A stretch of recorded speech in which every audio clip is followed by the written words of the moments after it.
Allahu Akbar. Waalaikumsalam warahmatullahi wabarakatuh. Alhamdulillah, alhamdulillahil wahidil qahar, al-azizil ghafar, muqawwirul laili 'alan nahar, tabsiratan liulil qulubi wal absar. Nahmaduhu nasta'inuhu wa nastaghfiruhu wa na'udzu billahi min shururi anfusina wa sayyiati a'malina. Ashhadu an la ilaha illallah al-malikul haqqul mubin wa ashhadu anna Muhammadan abduhu wa rasuluhu sadiqul wa'dil amin. Allahumma salli wa sallim ala hadzal nabiyil karim wa ala alihi wa sahbihi wa sallim wa anallahum birahmatika ya arhamar rahimin. Subhanaka la ilma lana illa ma 'allamtana innaka antal alimul hakim. Jamaah salat subuh yang dilanjutkan dengan kajian yang dirahmati dan dimuliakan Allah, bersyukur kepada Allah atas limpahan rahmat dan karunia yang dianugerahkan kepada kita sampai pada kesempatan yang berbahagia ini kita masih bisa bermuwajahah talabul ilmi. Semoga keistiqomahan ini tertanam sampai kelak kita menghadap Allah Subhanahu wa ta'ala. Wala tamutunna illa wa antum muslimun. Jangan sampai ruh dan badan kita berpisah melainkan dalam keadaan berserah diri kepada Allah. Salawat riring salam semoga Allah curahkan kepada uswah hasanah kita Nabi besar Muhammad sallallahu alaihi wasallam. Semoga kita yang istiqamah di dalam jalan sunnahnya mendapatkan syafaat di yaumil akhir nanti. Amin. Hadirin sekalian yang berbahagia, Allah turunkan Islam ini, Allah turunkan Al-Quran kepada umat Nabi Muhammad sallallahu alaihi wasallam ini agar manusia memiliki tujuan hidup. Karena banyak orang nanti yang dia memiliki keuntungan di dunia tetapi kerugian di akhirat. Ada orang yang memiliki kerugian di dunia juga kerugian di akhirat. Maka tujuan hidup manusia yang pertama adalah ibadah kepada Allah. Wa ma khalaqtul jinna wal insa illa liya'budun. Tidak diciptakan jin dan manusia melainkan untuk ibadah kepada-Ku. Agar dinilai ibadah, semua aktivitas kita niatkan karena Allah. Kalau kita berdagang bermuamalah karena Allah. Kalau karena Allah, maka tidak ada orang yang curang dalam berdagang. Kalau kita berpolitik karena Allah untuk urusan kemaslahatan umat, maka tidak ada orang yang tercela dalam berpolitik karena niatnya ibadah kepada Allah. Ketika kita berkuasa, kekuasaan ini karena Allah dan niat kita karena ibadah, maka tidak akan pernah mengambil hak yang bukan dia untuk diambilnya. Karena semuanya dari awal diniatkan untuk Allah. Wa ma khalaqtul jinna wal insa illa liya'budun. Tidak aku ciptakan jin dan manusia agar untuk untuk menyembahku.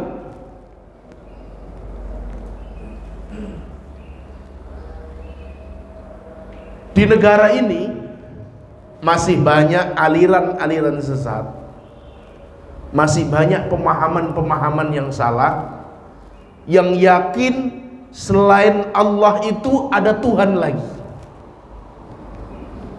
Maka orang yang meyakini selain Allah ada Tuhan lagi, dengan sendirinya batal syahadatnya, batal rukun iman dan Islamnya. Ada juga di Banten ini paling rame orang yang mengaku nabi, orang yang mengaku rasul, bahkan orang yang mengaku malaikat. Tetapi setiap ada komunitas itu ada jamaahnya, ada pengikutnya, nggak sedikit, ratusan bahkan ribuan. Suatu ketika saya diperintahkan oleh majelis ulama untuk datang ke satu komunitas yang dianggap sesat dan harus dibina. Ternyata jamaahnya itu nggak ratusan, Pak, ribuan kalau konon mengadakan kajian. Wa ma khalaqtul jinna wal insa illa liya'budun. Tidak diciptakan jin dan manusia untuk menyembahku, kata Allah. Sembah Allah dengan sesungguh-sungguhnya, bukan karena pujian dari orang lain, bukan karena paksaan, bukan karena ingin jabatan, tapi karena Allah Subhanahu wa taala. Visi hidup seorang muslim yang pertama adalah beribadah kepada Allah. Maka agar semua diniatkan ibadah kepada Allah, niatkan karena Allah. Yang kedua, visi hidup seorang muslim adalah Rabbana atina fid dunya hasanah, mendapatkan kebaikan di dunia, wa fil akhirati hasanah, kebaikan di akhirat. Tidak hanya itu juga, waqina adzabannar, dan memohon ridha Allah agar kita dijauhkan dari azab api neraka. Jadi visi hidup seorang muslim itu ingin selamat, ingin bahagia di dunia dan akhirat. Kalau hanya bahagia di dunia, itu terbatas kebahagiaan ini. Karena nikmat Allah di dunia ini ada batasannya. Kalau kita mencintai orang lain karena wajah, mungkin akan terbatas waktu. Ketika umur bertambah, wajah itu semakin menua. Kalau kita mencintai orang karena jabatan, begitu orang itu tidak ada jabatannya, orang ini hilang pangkatnya, hilang rasa cinta manusia. Kalau kita mencintai seseorang karena pangkat, karena harta, begitu dia bangkrut, dia hilang cintanya. Maka cinta yang sesungguhnya kepada Allah, untuk mendapatkan kehidupan fid dunya yang hasanah, dunia ini penuh kebaikan, akhirat penuh kebaikan, dan dijauhkan dari Allah dengan azab api neraka. Tentunya kita harus memiliki konsep hidup.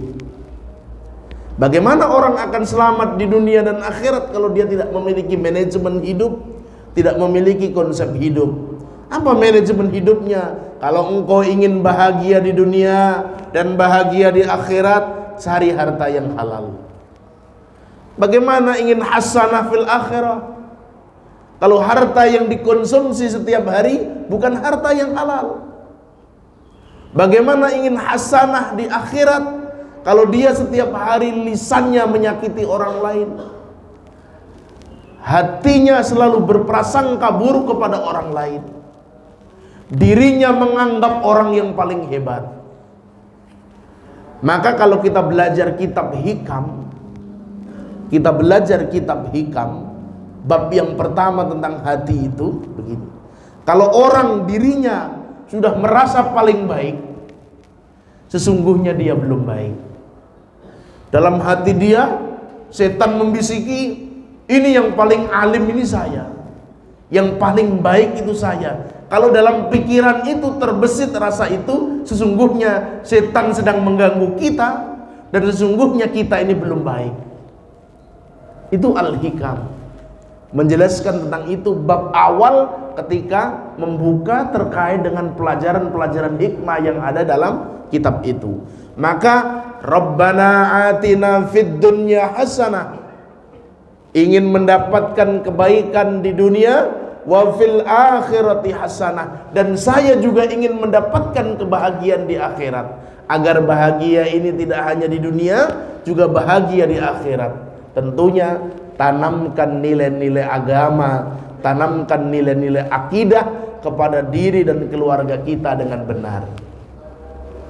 Jangan harap kita bahagia Pak di akhirat kelak.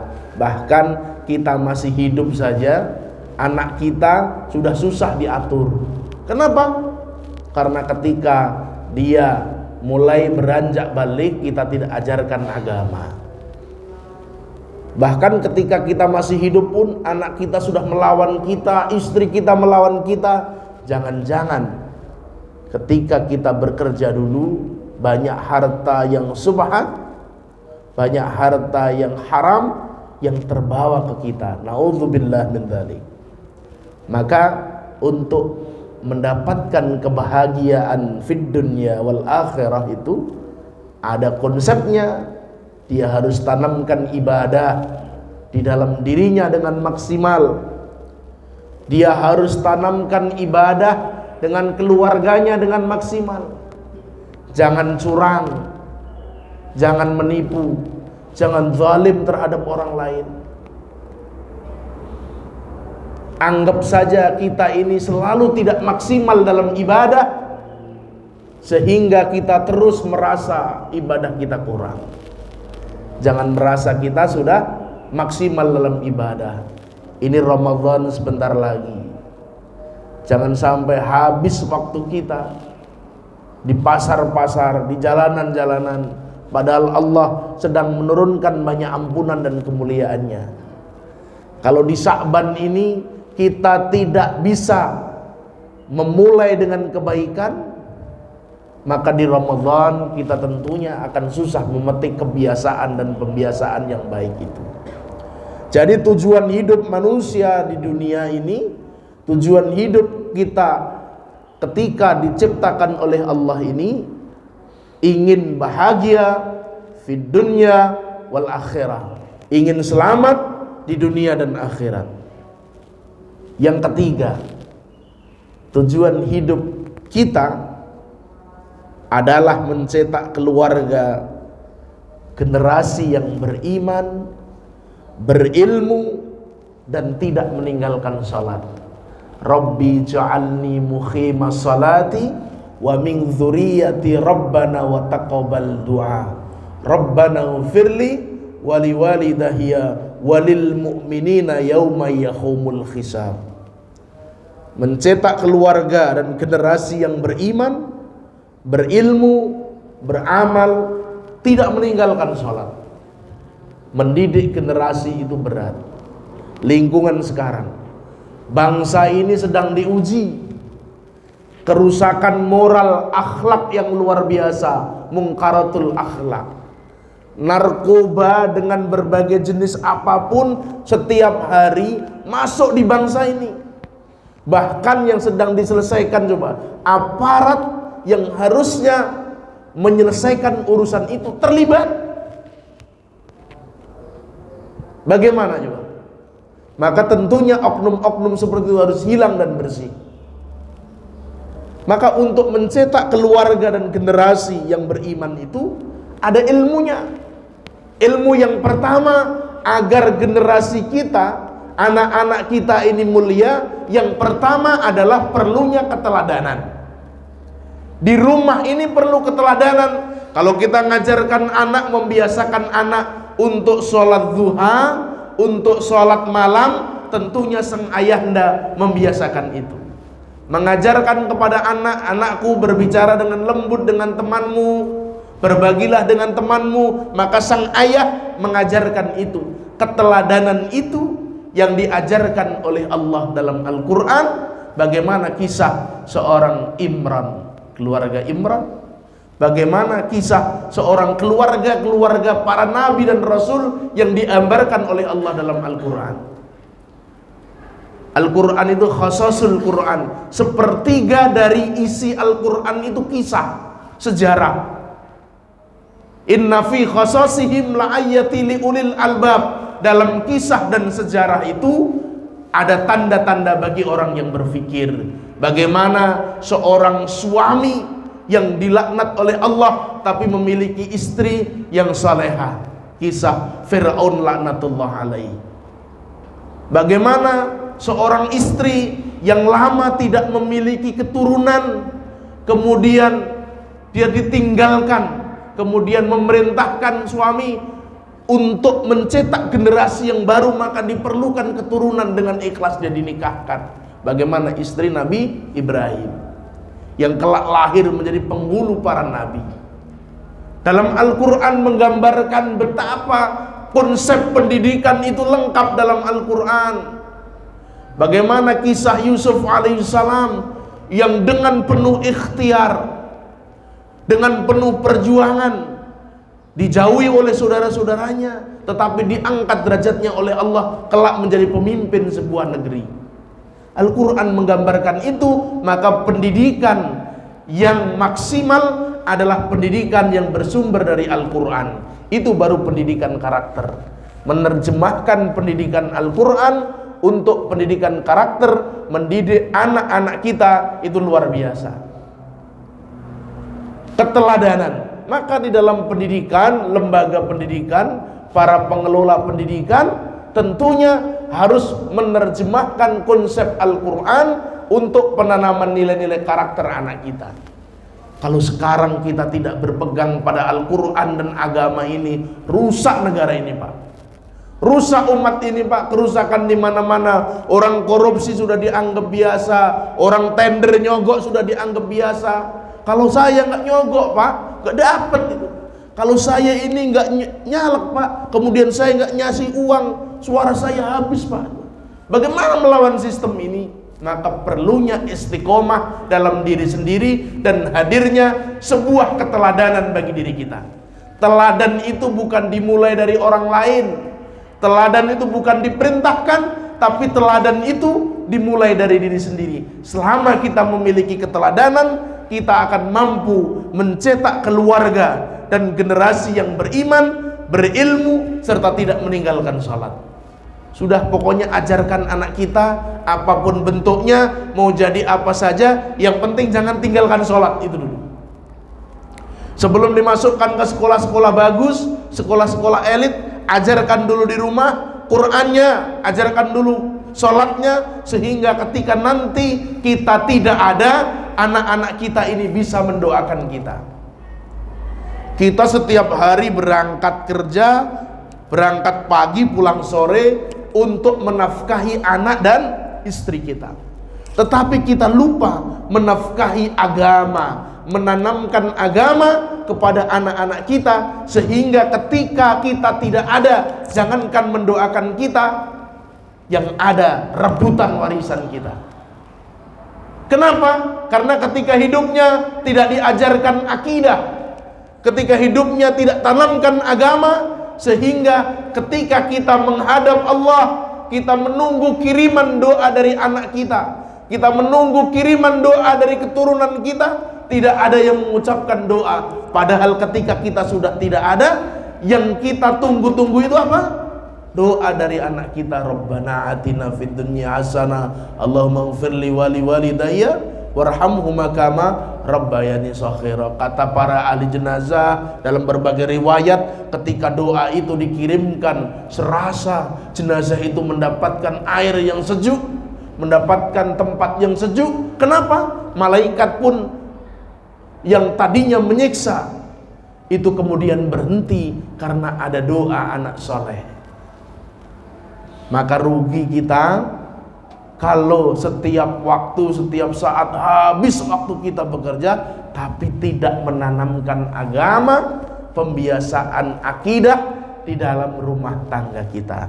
Visi hidup kita yang ketiga, mencetak keluarga dan generasi yang beriman, berilmu, beramal, yang tidak meninggalkan salat, sebagaimana doa Nabi Ibrahim alaihissalam untuk keturunannya. Rabbi ja'alni muqimas salati wa min dzurriyyati rabbana wa taqabbal du'a Rabbana ighfirli wa liwalidayya walil mu'minina yauma yaqumul hisab. Jaga anak kita, jaga sholat kita, jaga keluarga kita agar tidak meninggalkan sholat. Itu saja sudah cukup.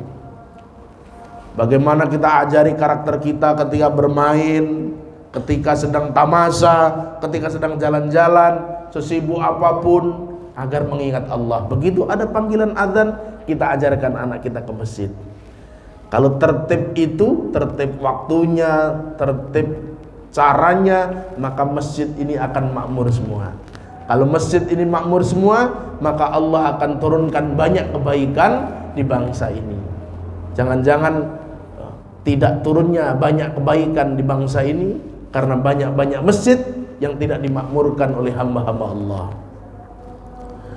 Selanjutnya, tujuan hidup kita adalah mencari harta yang halal untuk mencukupi kebutuhan hidup.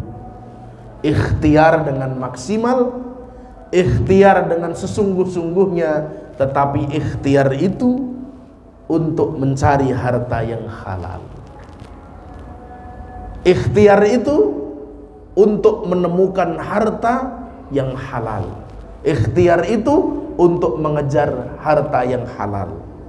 Susah Pak sekarang nyari yang halal. Pertahankan agar kita memiliki istiqamah dalam mencari keberkahan Allah.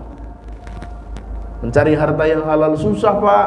Istiqamah walaupun sedikit agar membawa keberkahan.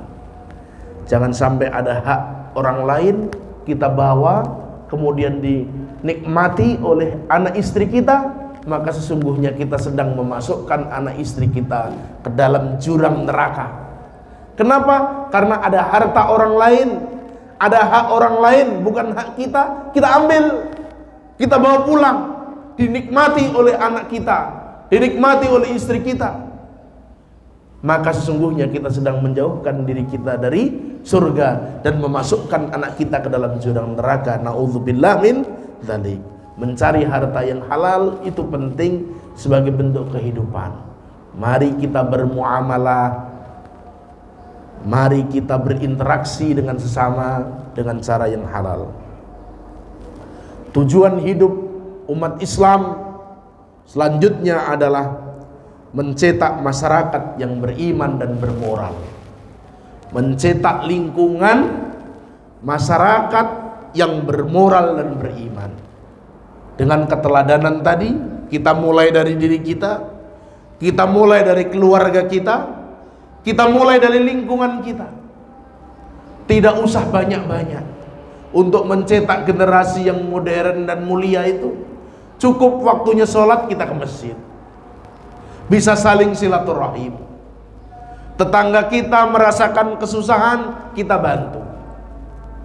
Tetangga kita dalam keterburukan, kita bantu. Kalau lingkungan itu menjadi lingkungan yang kuat, maka itu sungguhnya modal untuk membesarkan konsep jamaah. Kenapa Rasulullah SAW ketika berhijrah, setelah membangun masjid dan mendirikan pasar, Rasul menyatukan kaum muhajirin dan ansor. Karena dengan kekuatan jamaah inilah Islam akan menjadi kuat. Maka disatukan kaum muhajirin dan kaum ansor agar tidak ada provokasi dari kaum-kaum Yahudi yang menentang dakwah Islam. Maka Rasulullah satukan kaum muhajirin dan ansor sebagai sumber kekuatan Islam.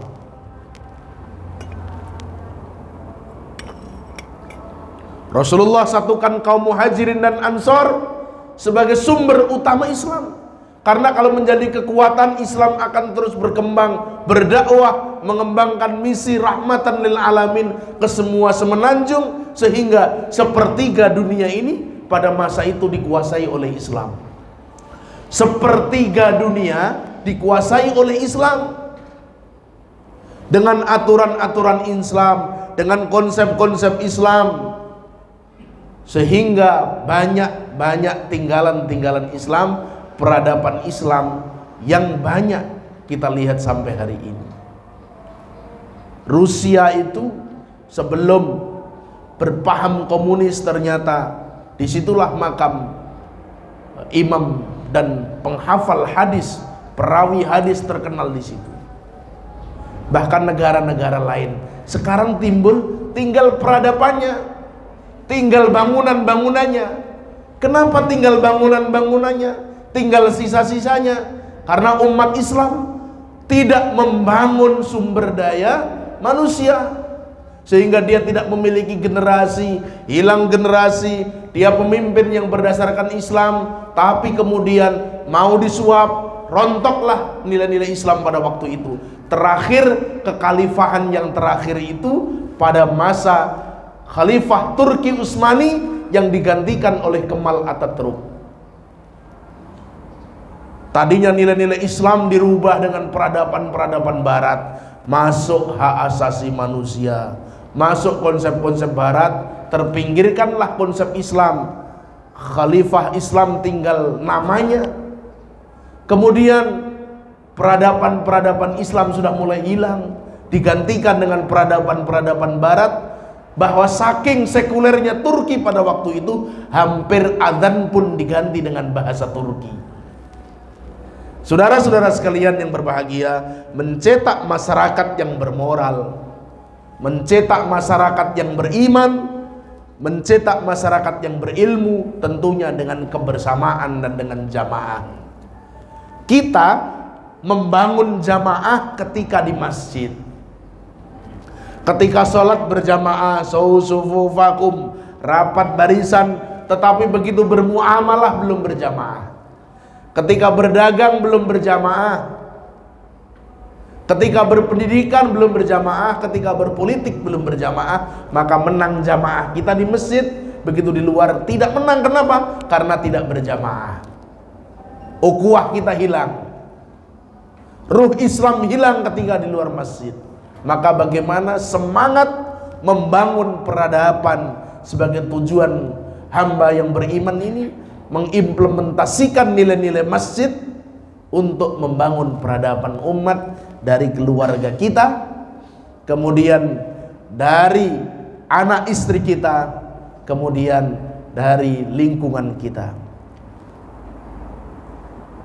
Visi dan tujuan hidup kita adalah menjadikan Al-Quran sebagai pedoman hidup.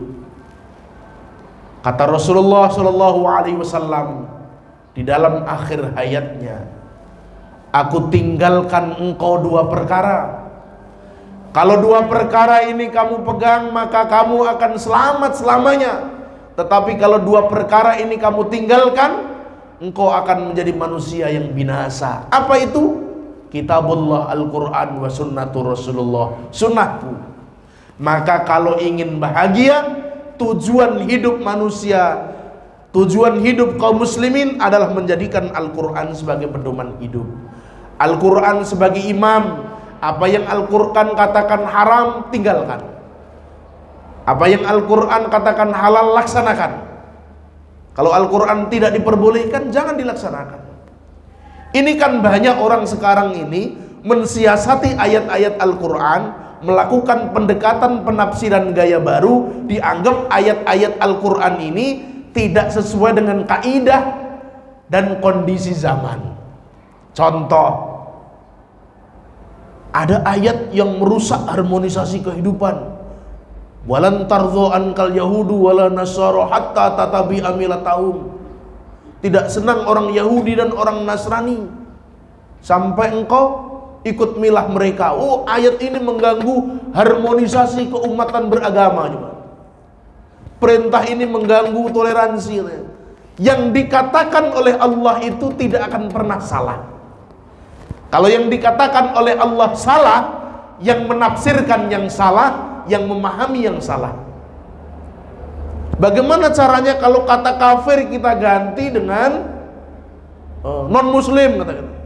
Allah sebut kafir itu karena itu kata-kata yang halus, bukan kata-kata yang kasar. Diganti dengan non-muslim, maka qul ya ayyuhal kafirun ini jangan dibaca terus, katanya. Merusak harmonisasi umat beragama. Allah turunkan ini agar jadi peringatan, bukan memecah belah antar umat beragama. Shadaqallahul azim wa shadaqa Rasulullahun nabiyil habibil karim. Yang dikatakan Allah dan Rasulnya itu benar, tidak pernah salah. Kalau ada yang salah, itu kita yang memahami yang salah, menafsirkan yang salah. Kalau kita belajar ilmu tafsir terkait dengan Al-Quran, ada berbagai disiplin ilmu. Yang pertama, ilmu Al-Quran, ilmu qiraah, ilmu tajwid.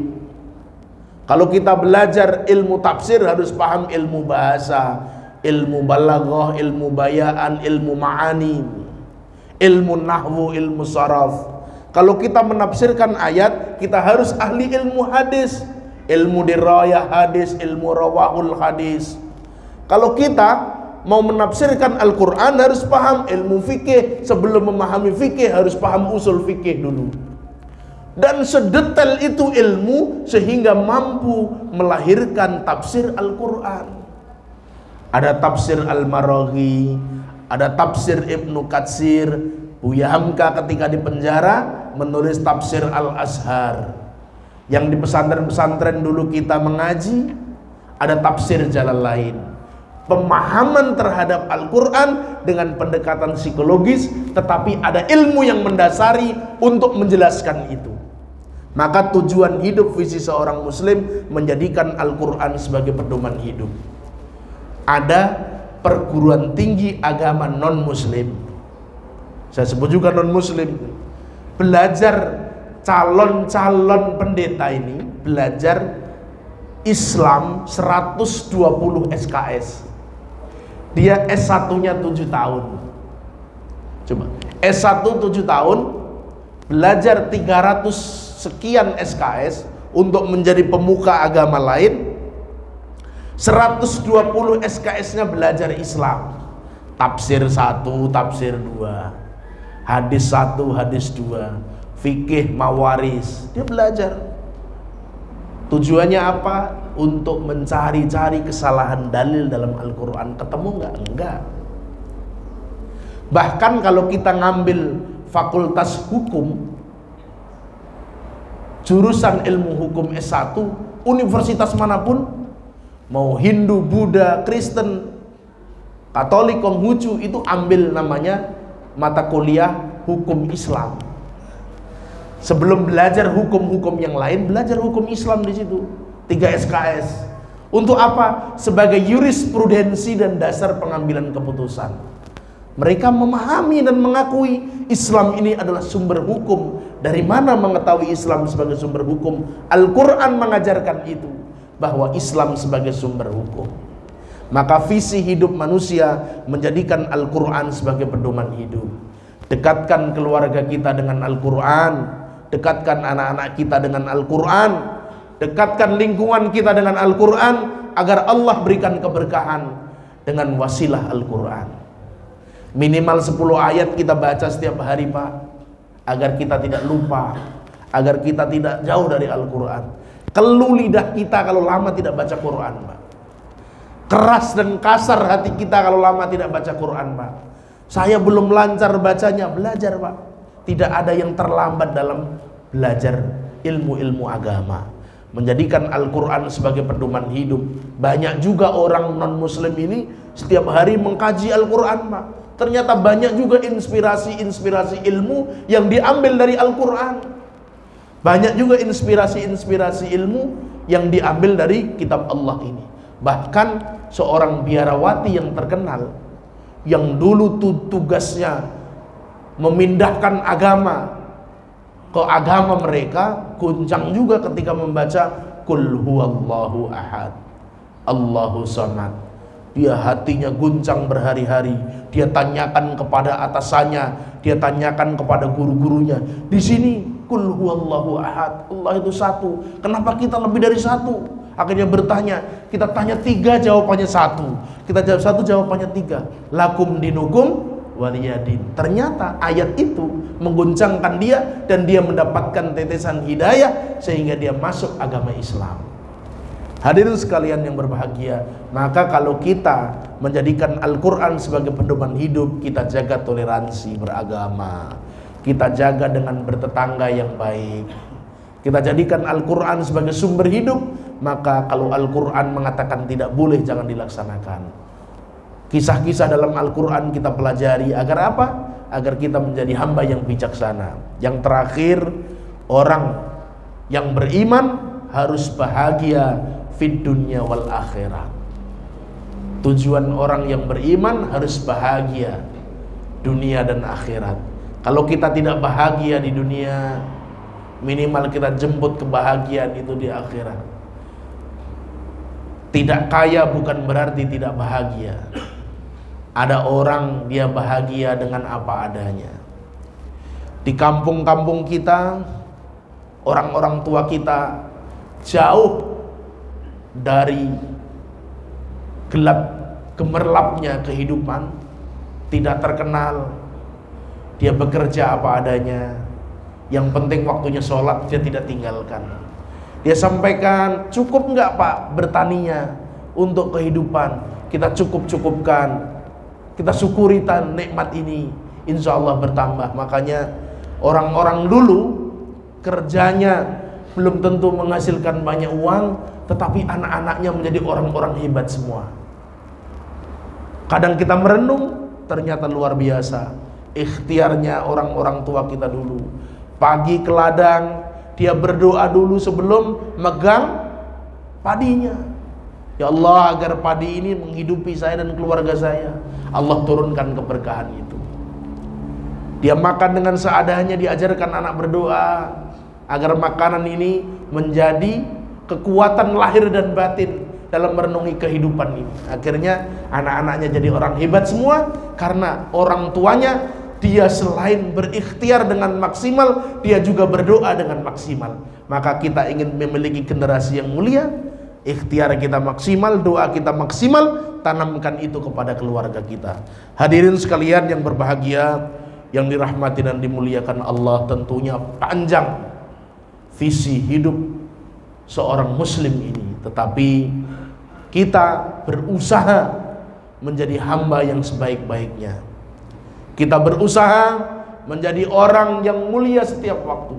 Dalam keadaan lapang kita ingat Allah, dalam keadaan susah kita ingat Allah, dalam keadaan miskin kita ingat Allah, dalam keadaan kaya kita ingat Allah. Ingat dalam keadaan apapun, qu'udha wa ala junubihim wa yattafakkaruna fi khalqis samawati wal ard.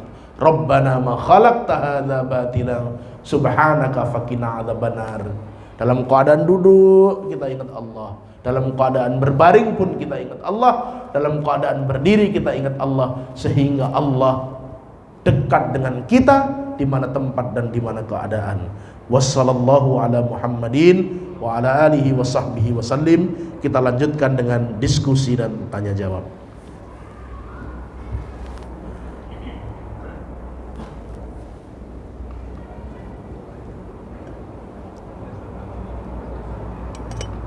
Cukup.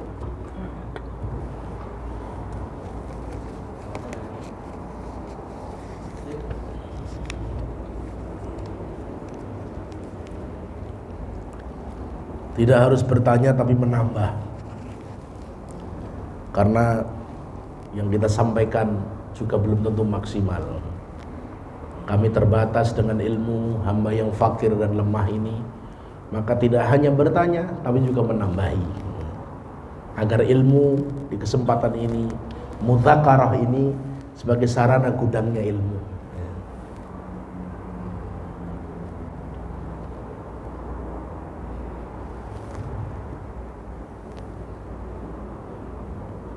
Cukup. Alhamdulillah Rabbil Alamin. Hadirin sekalian yang berbahagia, yang dirahmati dan dimuliakan Allah, apa yang saya sampaikan kalau ada baiknya itu dari Allah Subhanahu wa ta'ala.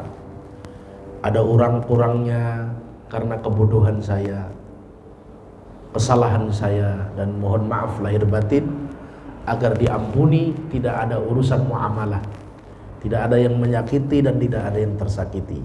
Subhanakallahumma wa bihamdika asyhadu an la ilaha illa anta astaghfiruka wa atubu ilaik. Wassallallahu ala Muhammadin wa ala alihi wa sahbihi wasallim. Wassalamu alaikum warahmatullahi wabarakatuh. Waalaikumsalam warahmatullahi wabarakatuh. الله